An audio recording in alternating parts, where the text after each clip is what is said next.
This week on Shaman King, Yo doesn't do much at all. So we had episode 10 of Shaman King 2021.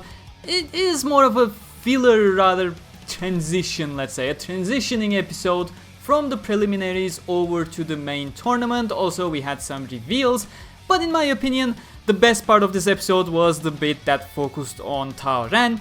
You know, the relationship with his father and how he perceives the world now after their duels with Yo and stuff. So yeah, today I'm alone in Gamerturk's Onsen while he's not here because I have a terrible schedule and I want to get this done really quick. And that's what we're gonna do here with this one. Hopefully this is gonna be a quick one. I don't want to make this last longer than 10 minutes or something. But yeah, at the beginning we see the opening ceremony where everyone is there. And yes, if you check the scene over there, Ryu is also right behind those people. They didn't just sneak his visual after the fact, he is actually there. Aside from that, you see a whole bunch of people, most of which you will actually get to see properly during the Shaman King tournament. Some of my favorite characters are there as well, so it is really nice to see. But yeah, you know, back at home, generally something that irked me this week, it is more of an episode commentary, of course, not specific to the scene, but being that transitioning / filler episode, it did feel like a, how to say it? The art style and the quality of the animation did take a couple steps down, didn't it? Just look at those house scenes with Trey, Horo, and Tao Ren and stuff. It's just, it looks like their faces are melting, man. But yeah, either way, it's a comedic scene. It is played well, so especially being this transition episode, I don't want to harp on too much about their animation quality. Obviously, last week we had incredibly well animation for Shaman King. We can last a single episode without top tier animation, right? We have this really nice commentary on Ren actually having fun, according to Basson. You know, those moments I do remember from the original anime, and seeing that change within Ren, especially considering last week, me and Val dubbed it, you know, more of a Ren's episode rather than Yo's episode. So it's nice to see this evolution of him, which is why the general episode that focuses on Yo, it is out of place. If I do remember correctly, this felt out of place back in the original anime as well, despite having much more screen time, and this certainly does not need more screen time. Like, come on, these two fucking rock monks. Yeah, it just could have been a 3-4 minute thing. Like, generally the fight just comes out of nowhere. Yo doesn't even get to do anything at all, you know, aside from channeling his Furyoko to destroy some of those Chimi Chimi Moryo, but that's pretty much it. He's not even moving at all. Amidamaru is completely out of the picture. Tamao doesn't do much anyway. It's not like Ponchi and Conchi are all that capable spirits. So this entire scene becomes 10 minutes of... It is actually almost 10 minutes. 10 minutes of when will Ryu show up to save the day. And even when he does, he doesn't do much. It's just a single slash. The entire thing is just the epitome of a budget episode. And of course, I'm speaking like this as if Ryu's reveal wasn't a big thing.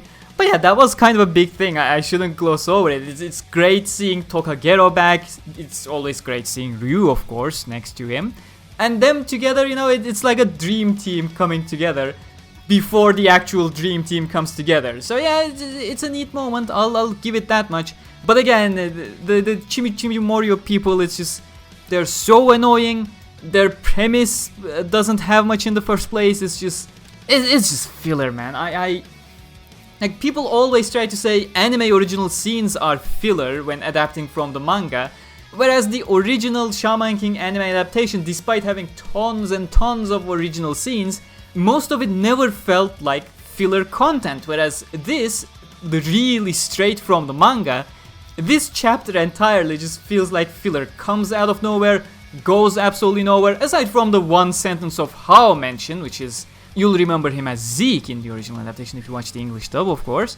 But even that Hao mention is, it's such a hollow mention, and somehow Yo picks it up, and back home they're like, oh, we need to pay attention to this Hao person as well, as if anything was let known about Hao. Maybe you should pay attention to every single shaman you come across. How about that, Yo, huh? But we did get to see some of Hao, which is nice, you know, he looks absolutely great with the new art style. But the fucking spirit he has, I think I can go as far as saying it's the fire spirit. I'm not mentioning if it was mentioned in the opening sequence of the anime remake with Hao being born and the spirit saving him.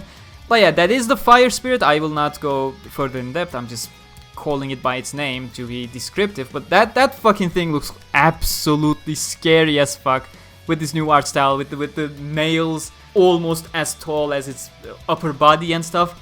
That shit is scary. That's a job well done. But yeah, we'll get to see a whole lot more Hao where it actually matters later down the line, so let's not go too deep into that. Which brings me to the final scene of the episode with Tao Ren on the train, getting offered a steaming bun, which he takes to Bason's surprise, and it's just... he looks absolutely hilarious, but it does put a smile on my face that he is being a bit more friendly, of course, and again that ties into what he mentions right after, you know, seeing things from a different perspective after his experience with Asakura Hao and all the others. So again, this change of Ren, it's really nice, and of course he mentions going back to China at this point. That's where they're heading to defeat Tao Ren's father, someone we have seen teased in the previous episodes as well, all the way back in June's first episode actually. So yeah, kinda looking forward to that. It's gonna be...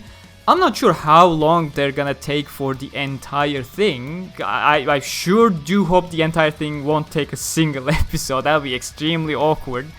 But yeah, 2, maybe 3 episodes, I think that would be nice. It is something I am looking forward to. There are bigger things I am looking forward to, but it's a nice little arc that the characters will have, especially for this Tao Ren's very personal arc, so to say. I'm kind of surprised. I am enjoying following Ren's journey so far, something I had never bothered with in the original anime. It was just, I don't care about this kid, he's a dickhead. But now, you know, I feel like they are putting a better focus compared to all the other things that are going on in the series, compared to the old adaptation, of course. And that's why, you know, that personality change of Ren is really coming through nicely, in my opinion. But that's pretty much it. That's all there is to it. I particularly love the zombies with fucking guns, as if their weapons all around weren't enough, you know. Just give the fucking zombies guns. Those shots are pretty cool. But next episode is titled Two Men. Of course, one of those men is Tao Ren's father, and the second one is referring to Ren himself growing up from his old persona. Again, I am looking forward to it, but I sure hope to God they don't cover the entire thing in a single episode. Just don't do that. Give it at least 2 episodes, man. But yeah, I hope you enjoyed this short little thing. Again, very sorry for the delayed upload. It's just horrible scheduling on my end. Some personal stuff I needed to take care of, etc, etc. Next week, we're gonna go back to the usual Thursday spot, as long as the episodes come out at proper times and I can watch them at proper times as well. With that, I will see you next week while we'll be back as well. Until then, stay cool.